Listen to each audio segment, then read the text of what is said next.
Boa tarde. Maravilha, muito bom, né? A gente se reúne em família, aí já vem os assuntos de família, né? Mas tem que interromper, senão vem as brigas de família, não dá certo. Gente, vamos fazer uma oração nesse momento? Uma oração para os breves minutinhos que a gente vai ter aqui juntos. Nesse momento quero que você curve sua fronte, vamos falar com Deus. Nosso amado Deus, querido Pai, obrigado porque nós estamos todos juntos aqui como uma grande família do Senhor. E somos felizes e gratos por ter essa oportunidade. Que o Senhor possa abençoar cada família aqui, Senhor, porque afinal de contas, o mundo começou através de uma família. E o interesse do céu é que as famílias sejam salvas juntas quando Cristo voltar. Que Teu Santo Espírito habite em cada lar e nos dê também minutos agradáveis de estudo da Tua Palavra. É o que te pedimos, no nome de Jesus. Amém. É isso aí, gente. Muito interessante, né? Quando a irmã Teresa me convidou, ela falou que o tema era família. E isso daí é uma bênção, mas também é uma dificuldade para o pregador, porque é muito bom, porque você tem liberdade para falar de vários temas. Só que são tantos temas que você pensa e que você gostaria de compartilhar que fica difícil escolher um. Mas eu escolhi um aqui que eu imagino que ele, primeiramente, ele abrange diretamente todos os componentes de uma família. Ele vai abranger os pais, os filhos, ele abrange tios, ele abrange, né, no contexto do lar e no contexto macro, né, tios e primos. Claro que o foco ele é mais bem ali, mais central no núcleo familiar, mas ela vai abranger todos os componentes da família. Então, tipo assim, as mulheres que esperavam aqui, né, que eu falava como que o marido tem que tratar, né, para as mulheres ficarem dando cotovelada no marido e vice-versa. Você pode se conter um pouco que a gente não vai tratar tanto de assuntos assim específicos, mas de assunto geral, através da história de uma família da Bíblia. Pode passar, Márcio, pode passar. Abra aí sua Bíblia, se bem que a gente vai estar com os textos aí no slide, né? Em Gênesis capítulo 25, versículo 24 e 26. Aí sim, hein? Daniel já. E aqui eu queria pedir a atenção de todos, para que vocês prestem atenção. Não é nada muito complexo o assunto de hoje, mas ele exige atenção. Gênesis capítulo 25, versículo 24 e 26 diz assim: cumprindo os dias para que se desse a luz, eis que se achavam gêmeos em seu ventre. Saiu primeiro ruivo, todo revestido de pelo, por isso lhe chamaram de Esaú. Depois nasceu o irmão, e esse irmão segurava com a mão o calcanhar de Esaú, por isso lhe chamaram Jacó. Era Isaque de 60 anos quando Rebeca lhe deu a luz. Qual é essa família aí que nós estaremos estudando? Família de Jacó. Especialmente o início dela, quando Isaac e Rebeca têm os seus filhos. Você sabe que Isaac, eu quero que você guarde essa informação. Isaac, ele era o filho da... tá ali, ó, bem mais fácil. Isaac era filho da promessa. Vocês lembram que Isaac, ele era o único filho que Abraão tinha com Sara, não é isso? Ele teve Ismael, né, com a serva Agar, mas Isaac era o filho único de Abraão. Ou melhor, de Abraão, perdão. E eu quero que você guarde essa informação. Isaac, ele era filho único de Abraão.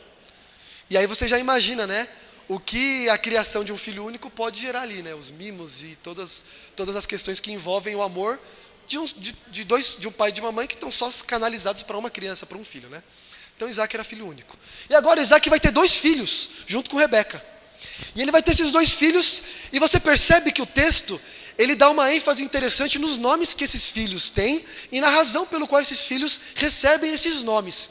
É interessante que na cultura hebraica, na mentalidade hebraica, os nomes eles têm um significado muito importante. O significado do nome, ele está ligado não somente com o fato dele ser bonito, ou dele não ter ali um duplo sentido, que os pais se preocupam hoje em dia com isso, né? Antigamente não tinha muito essa preocupação, é cada nome que a gente vê por aí, né?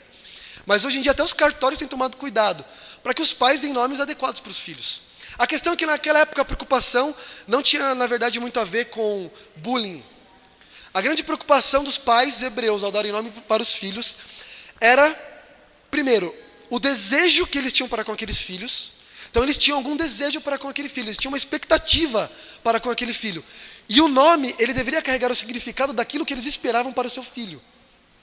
Por exemplo, Daniel e os amigos dele, né, antes dele terem os nomes trocados lá em Babilônia, cada um tinha um nome com um significado muito bonito. Daniel, por exemplo, o significado do nome de Daniel é Deus é meu juiz.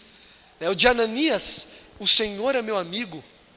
e por aí em diante. Então, nomes que tinham conexão com algum desejo que o pai tinha para com aquele filho, alguma promessa que havia envolvido as circunstâncias daquele filho. Outro ponto era as circunstâncias em que esse menino nascia. Às vezes as crianças nasciam em certas circunstâncias que os pais falavam, não, o nome dele vai ser esse. Por exemplo, o caso do nosso Isaac aqui da história. Sabe o que quer dizer o nome Isaac? Quer dizer risada. Você já tinha ouvido falar isso, né? Risada. Porque lembram que quando Deus fala para Abraão que ele teria um filho com Sara, Sara fala, não tem como eu ter um filho, esse cara está muito louco das ideias, com certeza ele está ali alucinado, então eu não vou ter um filho. E ela dá risada. E aí, qual que vira o nome de Isaac? Risada. Porque a mulher deu uma risada lá. Então veja, o nome estava ligado com uma circunstância. Para nós isso é muito maluco, né? Então, colocar o nome desse no filho. Mas para eles era extremamente normal. E os nomes hebreus, eles poderiam servir como um nome próprio, mas além disso eles poderiam ser verbos e poderiam ser adjetivos também. Por exemplo, Natã, o profeta Natã. O nome Natã, ele também é um verbo, que quer dizer, é o verbo dar.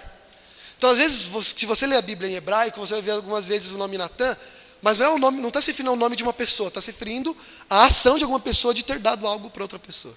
É meio confuso isso, né? Mas era assim que funcionava. Por que eu estou dizendo isso? Porque aqui nós temos duas situações bizarras com os nomes desses filhos.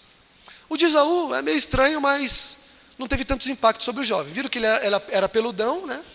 Tinha cabelo ali na orelha, em tudo lá. Então você vai chamar Esaú, porque Esaú quer dizer peludo, certo?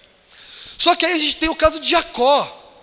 O texto diz que Jacó nasce logo atrás de Esaú, e nasce fazendo o quê? Segurando o calcanhar de Esaú. Aí, Isaac olhou aquela cena e falou, meu, esse moleque aí já chegou querendo tomar a frente do irmão, já chegou pegando pelo calcanhar. E esse negócio de calcanhar é uma expressão de sagacidade, né? Vocês lembram que quando tem a profecia lá de Gênesis 3,15, Deus fala que a semente, o Messias, ele esmagaria a cabeça da serpente, mas a serpente feriria o calcanhar, porque a serpente era sagaz, era astuta. Satanás é assim, né? Então o pai olha ali para Jacó, segurando o calcanhar do filho, e fala, meu, esse moleque vai ser um 7-1. E aí ele vai colocar o nome do filho de como? Jacó, Yaakov, que serve também como adjetivo. E sabe qual é esse adjetivo? Enganador. Enganador. Para nós, enganador seria um significado. Jacó significa enganador. Para Jacó, quando ele ouvia os pais chamarem o nome dele, ele estava ouvindo o que no idioma hebraico era exatamente enganador. Então, Jacó cresceu ouvindo dos pais que ele era um enganador. Ô enganador, vai lá pegar as ovelhas. Enganador, você ainda não foi pegar as ovelhas? Vai lá lavar a louça. Ô, esse enganador é fogo, viu? Por que você não lava a louça logo? Ele cresceu ouvindo dos seus pais aquilo que ele era, sendo que ele nem havia formado seu caráter ainda. Ele cresceu desde o maternal, ouvindo dos seus próprios pais que ele era um enganador. E aí você já percebe uma coisa diferente nessa família. Tinha alguma coisa errada aí. Enganador. Esse era o nome de Jacó. Ele cresceu ouvindo não dos seus colegas na rua, não dos seus professores, mas da sua própria família. Quem ele nem imaginava que era ou que poderia ser. Um enganador. Pode passar o próximo. E aí o texto ele vai dar outra característica meio esquisita dessa família. Olha só o que o texto diz aqui, no versículo 27 e 28. Cresceram os meninos, logo na sequência do texto que a gente leu. Cresceram os meninos. Não acostumei ainda a ler aqui, vamos lá. Cresceram os meninos. Esaú saiu perito caçador. Jacó, porém, homem pacato, habitava em tendas. E aí o texto vai dizer o quê? Isaac amava a Esaú, porque se saboreava da sua caça. Rebeca, porém, amava Jacó. E aqui nós vemos o quê? Uma família dividida. Uma família partidária. Um prefere esse filho, outro prefere outro filho. Você lembra daquela pergunta que eu fiz para você logo no começo? Quando eu falei sobre Isaac ter sido... Na verdade, eu falei para você memorizar, né? A informação de Isaac ter sido filho único. Isaac cresceu com todos os mimos de um filho único. E você lembra que o motivo de Ismael... Está lá em Gênesis 21. O motivo de Ismael ter fugido com Agar para o deserto, você vai ver lá que era porque, conforme os meninos cresciam, Ismael caçoava de Isaac. E aí Sara ficou com raiva, com inveja, por estar mexendo com o seu menininho, e mandou Abraão expulsar Agar e o filho dela. Então você vê que Isaac cresceu sendo o centro das atenções. E aí quando ele vai constituir uma família, ele carrega o mesmo sentimento. Ele vai privilegiar um filho em detrimento do outro. Ao passo que a mãe vai privilegiar Jacó em detrimento de Esaú. E aí você percebe que lá no futuro, quando Jacó tem 12 filhos, quem que ele mais amava? José. Você percebe como que o ciclo, uma coisa aprendida, vivida na família, ela se transforma num ciclo por gerações? Um costume mal nutrido, um costume ali concebido ainda no início da concepção de uma família, ele pode acarretar consequências graves. E esse amor, essa paixão exagerada sobre José, por exemplo, ela acarretou e despertou o ódio nos irmãos que levaram José e que levaram os irmãos a vender José como escravo, a maltratá-lo e a viver durante 20 anos uma mentira dizendo que José havia sido morto por um animal no meio do deserto. Querido, aquilo que você cultiva para os seus filhos desde a infância tem um impacto real sobre o futuro dele. Aquilo que você faz, aquilo que você fala, a maneira como você trata os seus filhos, ela vai desenvolver dentro dele as características que farão com que ele faça as mesmas coisas com o filho dele no futuro. E a lição importante, talvez a primeira lição importante, é de que você não cria uma família para o agora. Você cria uma família para o futuro. O grande problema disso é que a gente pensando no futuro acaba esquecendo o presente. Não, os jovens são o futuro da igreja, né? Os filhos são o futuro da família, é o futuro da sociedade. Mas a gente não cuida deles no presente. E aí quando chega no futuro, nós teremos uma geração de homens, de adultos já frustrados pelos erros do passado da sua família. Jacó cresceu a vida inteira tendo o carinho da mãe e a rejeição do pai. E Esaú também é a mesma coisa. E Jacó também cresceu a vida inteira ouvindo que ele era um enganador. Beleza, a história avança, e aí já vamos caminhando aqui mais rápido. Lá em Gênesis, no versículo 27, o capítulo 27, versículo 18 e 19, diz assim: Jacó foi a seu pai e disse: meu pai. E ele respondeu: fala, quem és tu, meu filho? Respondeu Jacó a seu pai: sou eu, Esaú, teu primogênito. Você conhece a história. Existia a bênção da primogenitura, que era uma bênção que tanto espiritual quanto material. E aí então, o primogênito, o primeiro filho que deveria receber a bênção, Jacó, levado pela sua mãe Rebeca, ele vai enganar o seu próprio pai. Mais uma ruptura aí na harmonia dessa família, porque a mãe leva o filho a enganar o pai, e agora ele vai enganar o Isaac para receber a bênção da primogenitura. Naquele momento, o pai já estava cego. Vocês lembram disso? O Isaac já estava cego, já estava de idade, o ouvido não funcionava muito bem. E aí vai chegar Jacó pedindo a bênção. E Isaac vai perguntar: quem és tu?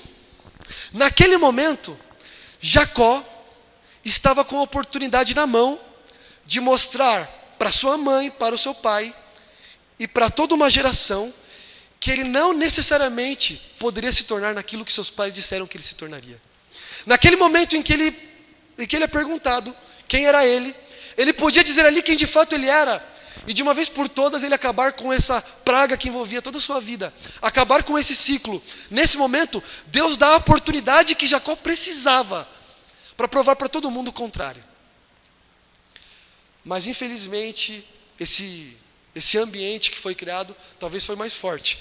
E naquele momento, quando Jacó diz que era Esaú, na verdade ele diz quem realmente ele se tornou. Jacó realmente se torna enganador. Quando ele tem a oportunidade de dizer, sou Jacó, e diz que é Esaú, ele estava revelando quem realmente ele era por dentro. O coração dele já estava cauterizado, já estava distante da realidade. E Jacó, ele viveu a triste vida que talvez alguns aqui estejam vivendo ou já viveram, que é a vida que você não escolheu para você. Jacó viveu a vida que os pais queriam. Porque o pai queria um filho que caçava, Jacó não caçava. Aí a mãe gostava mais de Jacó. Aí a mãe manda Jacó mentir para o pai. Aí Jacó vai lá e mente para o pai. Jacó, ele era movido pelas decisões da sua família. Ele não foi ensinado a tomar decisões próprias. E apesar de ser uma pessoa extremamente inteligente, a inteligência dele não valeu de nada, porque o coração dele já estava cauterizado, já estava distante. Pode passar o próximo. Então Jacó foge. O texto não tem como a gente ler, mas Jacó é ameaçado de morte pelo próprio irmão. Olha que maluquice. O próprio irmão ameaça agora Jacó de morte. Fala assim, ó, você tem o seu tempo de vida é o mesmo tempo de vida do nosso pai. Quando o nosso pai fechar os olhos e morrer, eu vou pegar você e vou te matar. E Jacó agora foge. E aquela família que ele viveu ali, que era a única que ele tinha, apesar das falhas, ele nunca mais viu. E ele vai embora. Passa um tempo, pode passar o próximo. Jacó, ele vai para o deserto, e lá ele encontra uma outra família. E agora chegou a hora de Jacó constituir a família dele. Eu acho esse texto muito interessante, né? Você lembra que Jacó, ele conhece Raquel, e ele se apaixona por Raquel, né? E ele vai trabalhar por ela. Ele faz um acordo com Labão, que era o sogro dele. Ele fala assim, ó, você vai trabalhar por ela 7 anos, e aí então, quando você terminar o trabalho, você vai ter a mão dela em casamento. E aí o texto, ele vai dizer o seguinte: assim, por amor de Raquel, serviu Jacó 7 anos, e estes lhe pareceram como poucos dias, pelo que muito amava. Falta Jacó os modernos, né, irmãs? Fala a verdade. 7 anos se passaram como poucos dias, porque Jacó muito amava. Havia esperança para esse homem ainda. O homem que havia sido rejeitado em seu próprio lar, ainda tinha capacidade de amar e de entregar a sua vida pelo amor. Só que ainda havia problemas na vida de Jacó que precisavam ser resolvidos. Pode passar o próximo. Chega o momento, depois que Jacó está estabelecido, está estabilizado, e depois de ter sido enganado também pelo seu sogro, olha a família desse cara, enganado pelo sogro mais de uma vez. O seu próprio sogro fez um motim para acabar com a vida de Jacó, porque Jacó estava prosperando muito mais do que o sogro dele, do que Labão. Chega o momento em que Deus chega para Jacó e fala: Jacó, já se passou muito tempo, cerca de, se eu não me engano, 20 ou 40 anos. E aí Deus chega para Jacó e fala: torna a terra dos teus pais e a tua parentela, e eu serei contigo. Pronto. Agora Jacó, depois de ter vivido a vida inteira tentando esconder o seu passado, tentando esquecer a triste realidade da família, a triste realidade familiar em que ele viveu, tentando esquecer os seus fracassos do passado, tentando esquecer quem os seus pais ensinaram que ele era, um enganador, tentando viver agora uma vida nova, Deus chega para Jacó e fala: Jacó, volta para a terra dos teus pais, daqueles mesmos que um dia não te entenderam, daqueles mesmos que um dia deram uma criação que não era a que você esperava, fizeram de você aquilo que você não gostaria de ser. Volta para lá. Você precisa voltar. Você precisa agora encarar o seu passado, você precisa agora encarar a realidade, você precisa encarar quem realmente você é ou quem você pode se tornar. Jacó então volta, desesperado, aflito, porque agora era o momento dele voltar para sua terra e de alguma maneira ser perdoado, pedir o perdão, implorar pelo perdão do seu irmão e talvez não ser morto por aquilo. O tempo passa, Jacó já estava ali com uma multidão de filhos, de servos, esposas. Chega um momento derradeiro em que ele manda que servos, mensageiros dele, vão até Esaú para levarem a mensagem de que ele estava se aproximando, de que ele queria uma reconciliação. Acontece que os mensageiros voltam para Jacó e dizem assim: fomos ao teu irmão Esaú, também ele vem de caminho para se encontrar contigo, e 400 homens com ele. Meu Deus do céu, Jacó tremeu na base agora. 400 homens, ele vai vir para me destruir, ele vai vir para acabar com a minha vida. Não adiantou eu ter fugido do meu passado, não adiantou eu ter fugido daquela vida que eu vivi com os meus pais, onde eu enganei meu pai, enganei meu irmão, enganei a mim mesmo. Não adiantou de nada disso. Agora eu volto para esse mesmo passado está me assombrando, porque também assim é difícil com a gente. A gente não consegue encarar o nosso passado, porque pelo fato do nosso passado ser inalterável, nós temos medo dos fantasmas do passado. E muitos erros que nós continuamos cometendo hoje, nós cometemos porque temos medo daquilo que fomos um dia e do que aquilo nos tornou. E temos medo de resolver o cerne do problema. E buscamos, na concepção de uma nova família, de filhos, nós buscamos a realização da nossa vida. E achamos que vamos esconder quem nós somos por trás dessas máscaras.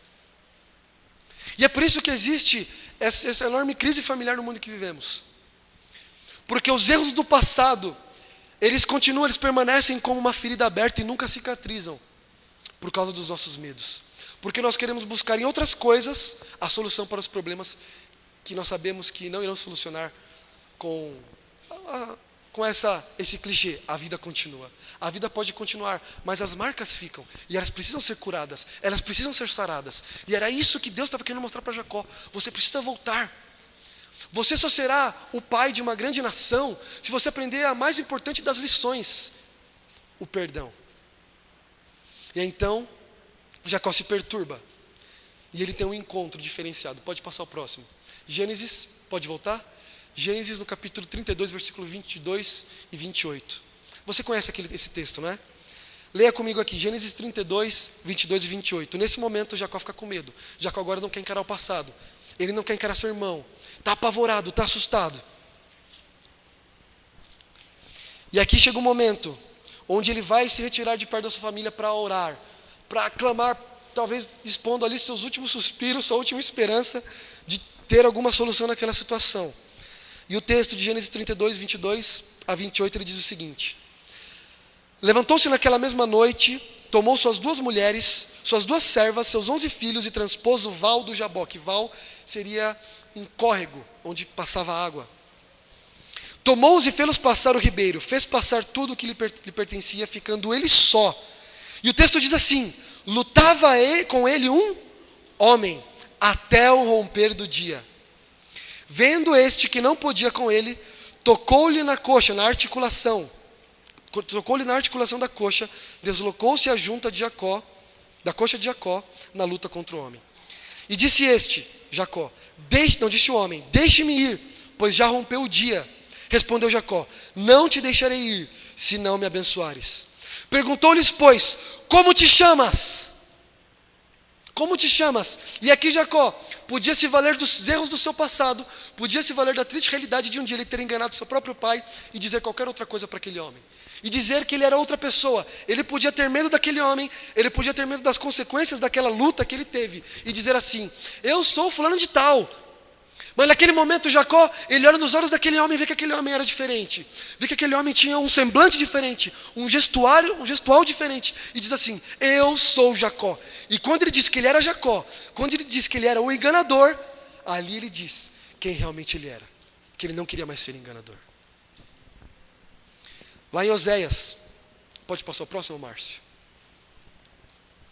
Em Oséias, no capítulo 12, verso 3, nós temos a revelação de quem era aquele homem. Olha o que o texto diz. No ventre, falando sobre Jacó, no ventre pegou do calcanhar de seu irmão. No vigor da sua idade lutou com Deus. Aquele homem que Jacó luta era o próprio Deus, Jesus Cristo. O mesmo Deus encarnado que veio lá no Novo Testamento é o que aparece para Jacó nesse momento.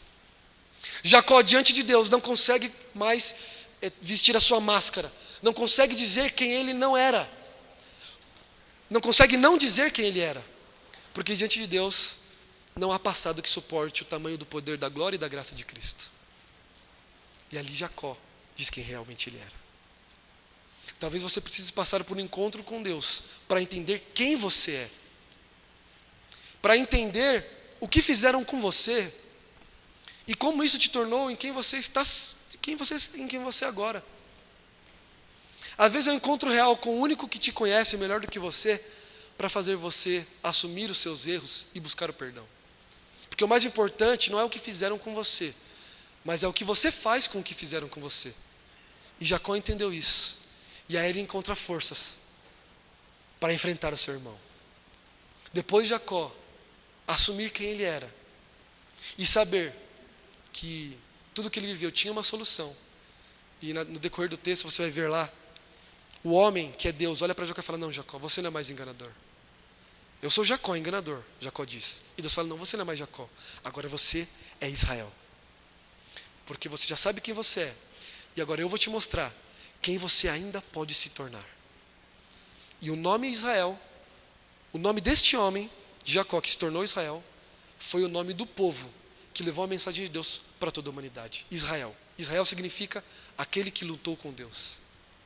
Esse foi Jacó. E no decorrer do texto, Jacó finalmente então encontra o seu irmão. E olha o que diz aí.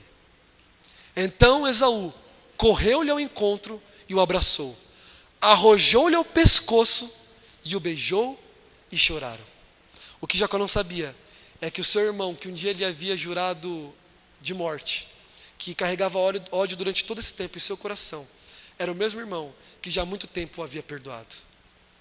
Mas o medo de Jacó estava impedindo ele de passar por esse momento. Você não tem poder para mudar o passado. E essa, como nós falamos, é uma triste realidade. Mas você não deve focar nisso. O que você deve focar é o seguinte: Deus não te deu poder para mudar o passado, mas Ele te deu o poder para mudar o futuro. E quando você entende isso, um mundo de oportunidades se abre. E o perdão, ele pode reinar, enfim. Talvez você tenha passado por frustrações na sua família. Talvez você tenha ouvido pessoas falarem coisas de você que você não gostaria. Talvez daqueles que você julgava serem os responsáveis por te dar amor e carinho, você não recebeu isso que você esperava. Talvez você, pai, tenha criado seu filho com tanto carinho, com tanto amor, e seu filho talvez não retribua hoje esse mesmo carinho, esse mesmo amor. Talvez seu filho esteja distante da igreja, afundado nas drogas, em tudo aquilo que você ensinou para ele que era errado. E você está aqui hoje, seu coração cheio de amargura, cheio de dor, cheio de frustrações. Hoje, assim como o perdão visitou o lar de Jacó e de Esaú, ele quer visitar o seu lar também. Se alguém aqui está passando por uma situação semelhante, está enfrentando crises pessoais, internas, familiares, hoje Deus quer atuar na sua vida. Ele quer te mostrar que você tem poder para mudar o futuro. Você simplesmente precisa olhar nos olhos de Deus, assumir quem você é e pedir que Ele te mude, para que Deus transforme você de Jacó em Israel. Que Deus abençoe a sua vida. Nesse momento a Esther irá cantar. Enquanto ela canta, faça esse plano. Se você tem problemas na sua família agora, coisas mal resolvidas do passado, querido, há a oportunidade de hoje para você resolver isso. Busque as pessoas que te magoaram, as que você magoou, e encontre o perdão delas. Conceda o perdão e seja perdoado também, para que você seja livre, enfim, né? Enquanto a Esther canta, medite, tome sua decisão, afinal vamos orar.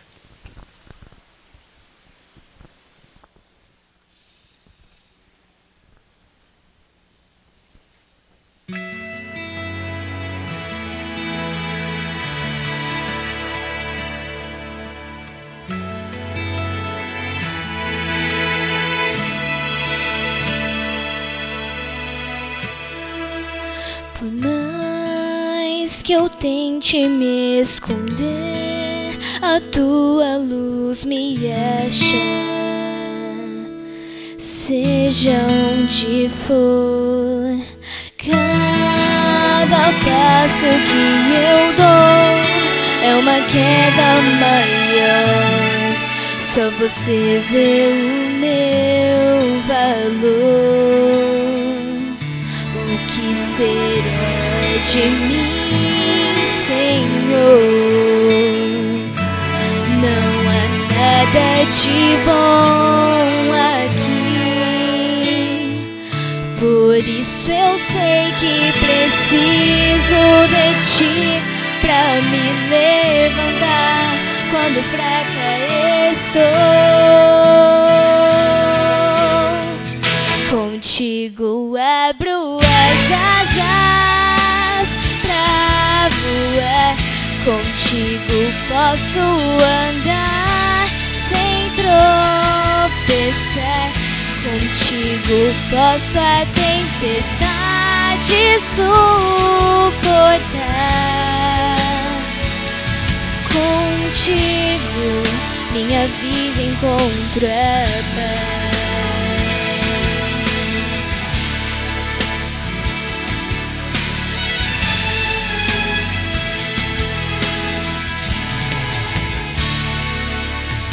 Por mais que eu pense em fugir, o teu olhar me alcança.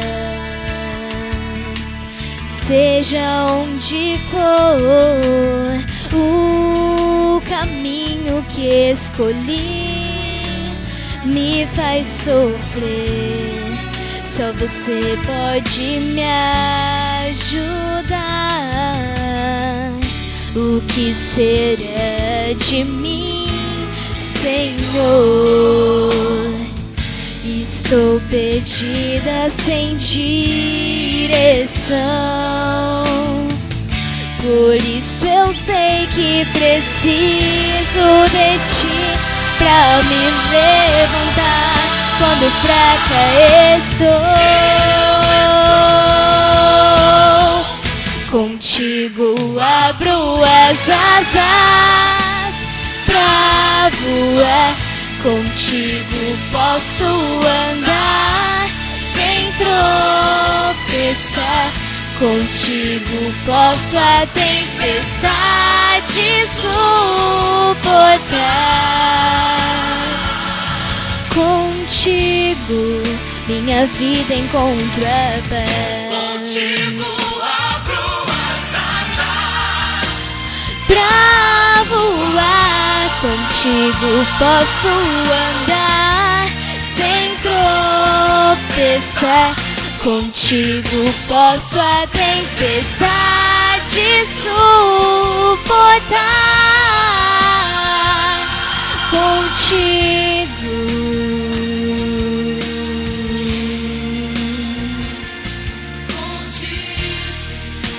Oh, contigo minha vida encontra paz.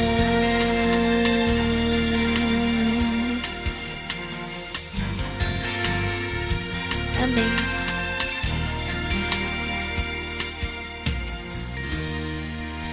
Vamos louvar, irmãos, todos de pé. Louvor, descansar. Já tinha pedido. Tá, vamos cantar adoradores. O 2 ou 1?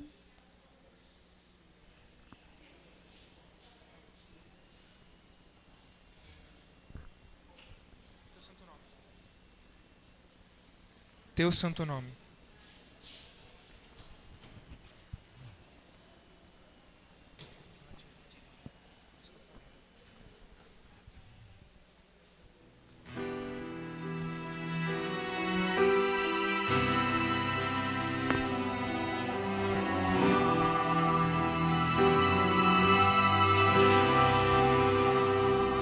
Todo ser que vive, louve o nome do Senhor. Toda criatura se derrame aos teus pés. Ao som da sua voz, o universo se desfaz. Não há outro nome comparável ao grande eu sou.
Todo ser que vive, louve o nome do Senhor.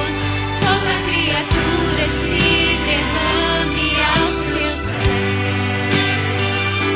Ao som da sua voz, o universo se desfaz.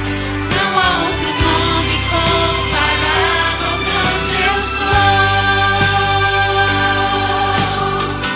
E mesmo sendo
seja o nome do Senhor. Gente, eu quero, em nome do Lar e Família, eu quero agradecer a presença de todos, tá? Que uma feliz semana para todos. Que o Senhor possa carregar cada um que está aqui nessa noite nos braços e que vocês tenham uma semana feliz. Nesse momento, nós vamos fechar nossos olhos para falar com o Senhor Jesus. Grandioso Deus, muito obrigado pelos momentos que nós passamos juntos, louvando e glorificando o Teu nome. Obrigado, meu Deus, pela presença do jovem que está aqui nessa tarde. Obrigado, meu Deus, porque até aqui Tu tem guardado o jovem dessa igreja. Obrigado pelos presentes que o Senhor tem dado para cada um deles. Continua guardando eles na faculdade, em tudo que eles for fazer, eles possam sentir a presença do Teu Espírito Santo. Ó Pai, abençoa também os casal que está aqui, que o Senhor venha abençoar o seu lar, que eles possam sentir Deus cada momento nas suas vidas e que eles possam sentir que Deus venha fazer parte da sua família. Obrigado por tudo. Obrigado, meu Deus, porque esse dia só deu para nós glorificar o Teu nome. E aqui nós sentimos a Tua presença. Agora, nesse momento, Senhor, nos acompanha. Que nós venhamos ter uma semana feliz na Tua presença. Obrigado por tudo, em nome de Jesus. Amém.